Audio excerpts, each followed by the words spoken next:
ముగ్గురు నేస్తాలు. ఇది చందమామ కథే. కొన్ని వేల సంవత్సరాలకు పూర్వం ఈ పల్లెలు పట్టణాలు ఏవీ ఉండేవి కాదు.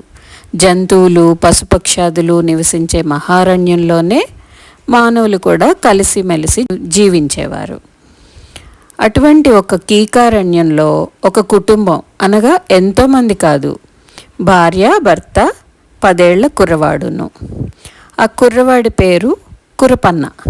చాలా చురుకైనవాడు. ఆ మహారణ్యంలో వాడు చూడని జంతువు కానీ పక్షి కానీ లేనే లేదు. ఆకలితో ఉన్న సింహం గర్జించడం, పెద్ద పులి గాండ్రించడం, కోతుల కిచకిచలు, పక్షుల కిలకిలలు ఇవన్నీ కురపన్నకు పరిచయమే. పైగా జంతువుల భావాలు పక్షుల భాషలు వాడికి బాగా తెలుసు. ఒక రోజున వాడి తల్లి తండ్రి అడవికెళ్ళారు. తండ్రి వేటాడడం, తల్లి కందమూల ఫలాదులు పోగు చేసుకురావడం మామూలు. ఇవాళ అదేమో కానీ తల్లిదండ్రులు వెళ్ళగానే కురపన్న ఒక్కడు గోడకు జేర్లబడి దిగాలమని కూర్చున్నాడు. ఆకస్మికంగా గొప్ప గాలివాన వచ్చింది. ఆ గాలివానకి అరణ్యంలో జంతుజాలం అంతా కలవరపడింది.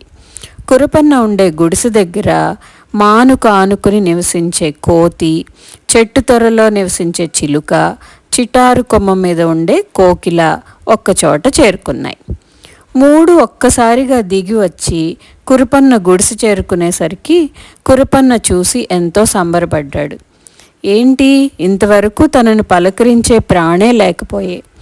కురపన్న తను వచ్చిన కారణం చెప్పింది కోతి. చిలుక తన భాషలో పలికింది.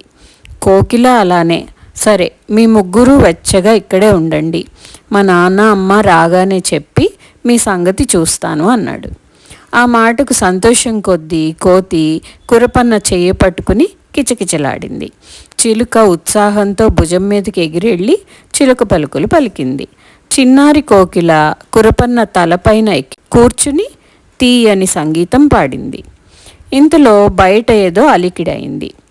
భయపడ్డాడు కురపన్న. అయినా ఏమిటో అని గుమ్మానికి కట్టి ఉన్న ఎలుగు చర్మం పక్కకు నెట్టి చూశాడు. తీరా చూస్తే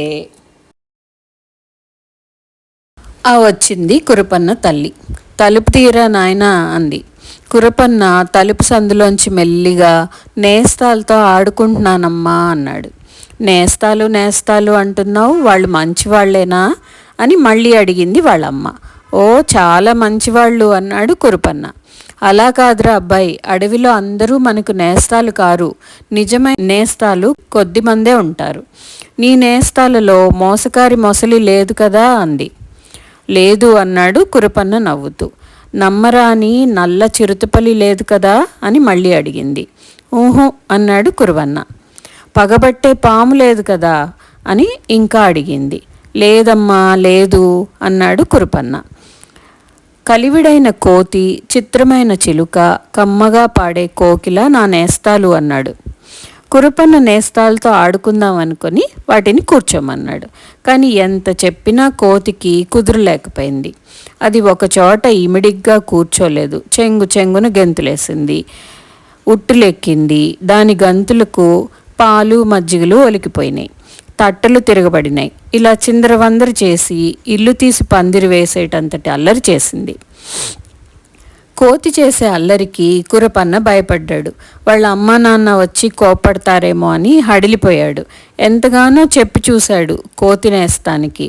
కానీ చెప్పిన కొద్దీ కోతి చేష్టలు మరీ ఎక్కువైనాయి. కోతి ఇవన్నీ ఇంట్లో ఆడే ఆటలు కావు, వాన తగ్గిన తర్వాత అవతల పెరట్లోనూ చెట్ల మీద ఆడుకుందాం అంటూ నచ్చచెప్పాడు. అంతలోనే మన కోతికి ఇంటి బయట కోతి మూకల కిచకిచలు వినిపించినాయి. అది కురపన్న నేస్తాన్ని కదా అనే మాటనే మర్చిపోయింది. మా వాళ్ళంతా ఎక్కడికో పోతున్నారు చూడాలి అంటూ గుడిసెలో నుంచి గభీమని దూకి మూకలో కలిసిపోయి అడవులంటే ఎక్కడికో పోయింది. పోతే గుడిసెలో తక్కిన సంగతి సందర్భాలు. కురపన్న ఇప్పుడు ఒంటిగాడైపోయాడు. కోతినేస్తం చేసిపోయిన అల్లరికి చింతిస్తూ అది ఒలకబోసినవన్నీ ఎత్తుకోసాగాడు. చెప్పకుండా పోయిన కోతినేస్తానికి కొంతసేపు అయిన తర్వాత మళ్ళీ జ్ఞాపకం వచ్చింది. అయ్యో, మనల్ని తుఫాను బాధ నుండి కాపాడి తలదాచుకోనిచ్చిన పసివాడిని మర్చిపోయానే అని వెంటనే అది చెట్టు కొమ్మల మీద నుంచి గెంతుకుంటూ పోయి ఆ వెంటనే కురపన్న గుడిసెకు చేరుకుని తలుపు తట్టింది. చాలు చాలు, నీవు చేసిన అల్లరి, నీకు తలుపు తెరిచేది లేదు అని లోపల నుండి కంఠస్వరం వినిపించింది కోతినేస్తానికి. అందుచేత కోతినేస్తం ఇవాళ దేవుడా అంటూ తడి కొమ్మల మీదే వర్షంలోనే కాలక్షేపం చేయాల్సి వచ్చింది. అంతలోనే చిలుకనేస్తం రెక్కలు తటతటలాడిస్తూ అటు ఇటు ఎగిరి కోతి పాడు చేయగా మిగిలిన జాడీలు అవి పగలగొట్టింది, తట్టలు తిరగబోసింది. అదీగాక పైన వేలాడగట్టిన ఖర్జూరపు గెలలు ముక్కుతో పొడిచి పొడిచి కాయలన్నీ రాలగొట్టింది. ఇదంతా చూడగా కురపన్నకు భయం పట్టుకుని చిలుకనేస్తాన్ని తరిమేయబోయాడు. కానీ అది అవతలకు పోతే కదా. అయితే ఆ గుమ్మానికి అడ్డుగా ఉన్నది తలుపు కాదు, పులి చర్మం. కొంతసేపటికి చిలుక వెర్రెత్తినట్టుగా ఆ చర్మాన్ని తన ముక్కుతో పొడిచి రంధ్రం చేసి దానిలోంచి తుర్రుమని పారిపోయింది. అది అలా పోయిందే చాలునని కురపన్న ఆ చిలుక మళ్ళీ లోపలికి రాకుండా చర్మం లోపల పడిన రంధ్రానికి ఒక గట్టి తాటాకు అడ్డుపెట్టాడు. అది పోయినప్పటి నుంచి కురపన్నకు పాపం చేతి నిండా పని తగిలింది. కోతినేస్తం తిరగబోసినవి, చిలుకనేస్తం చిందరవందర చేసినవి అన్నీ ఎత్తి ఎక్కడివక్కడ పెడదామని తగని తాపత్రయంలో మునిగిపోయాడు. అంతలోనే అడవికి పోయిన కురపన్న అమ్మా నాన్న ఇంటికి వచ్చేశారు. అంతా చూశారు. బాగానే ఉంది, చెప్పలేదురా నీకు బిడ్డ, కనపడ్డ వాళ్ళంతా నిజమైన నేస్తాలు కాదని అంటూ పసివాడిని మందలించబోయారు. అందుకు కురపన్న, అమ్మా, కోతి చిలుక అల్లరి చేసిపోయినాయి కానీ కోకిల నేస్తం మట్టుకు అలా చేయదమ్మా అన్నాడు. సరే అయితే ఈ కోవిల నేస్తం కూడా నిన్ను అల్లరి పెట్టిందో నువ్విక ఎవళ్లతోనూ నేస్తం కట్టడానికే వీల్లేదు, ఒక్కడివి ఉండవలసిందే, తెలిసిందా అంటూ హెచ్చరిక చేసింది వాళ్ళమ్మ. అనుకున్నట్టుగానే మర్నాడు మళ్ళీ కోకిల నేస్తం కురపన్న గుడిసెకొచ్చి చేరుకుంది. ఇంకా అప్పటికి వర్షం కురుస్తూనే ఉంది. ఆ చలి చేత కురపన్నకు ఏ పని చేయడానికి బుద్ధి పుట్టలేదు. కానీ చూడగా చేతి నిండా బోలెడంత పని కనిపిస్తుందాయే. కురపన్న చికాకుగా ఉండడం కనిపెట్టింది వచ్చిన కోకిల నేస్తం. మెల్లిగా చల్లగా వాడి భుజం మీద వాలింది. కురపన్న వాడి జన్మలో విననటువంటి తీయటి పాటలు, తన్మయం కలిగించే పాటలు చెవిలో పాడి వినిపించింది. చెట్లు, చేమలు, గట్లు, పుట్టలు, ప్రవహించే నదులు, గాలిలో నాట్యం చేసే పుష్పజాతులు, పువ్వు పువ్వుకి ఎగిరే రంగురంగుల సీతాకోక చిలుకలు, వీటన్నిటి గురించి చక్కటి పాటలు కట్టి ఎంతో రక్తిగా పాడింది. అంతేకాదు అడవిలో జంతువులను గురించిన వింత కథలు కూడా పాడింది. ఆ పాటల సందడిలో కురపన్న తనకు తెలియకుండానే చేతిలో పనంతా ముగించేశాడు. ఆ సంతోషంలో ఎప్పుడు సాయంత్రం కావచ్చిందో కూడా వాడికి తెలియనే లేదు. వాళ్ళ అమ్మ నాన్న ఇంటికి రావడంతో పొద్దుపోయినట్టు కురపన్న గ్రహించాడు.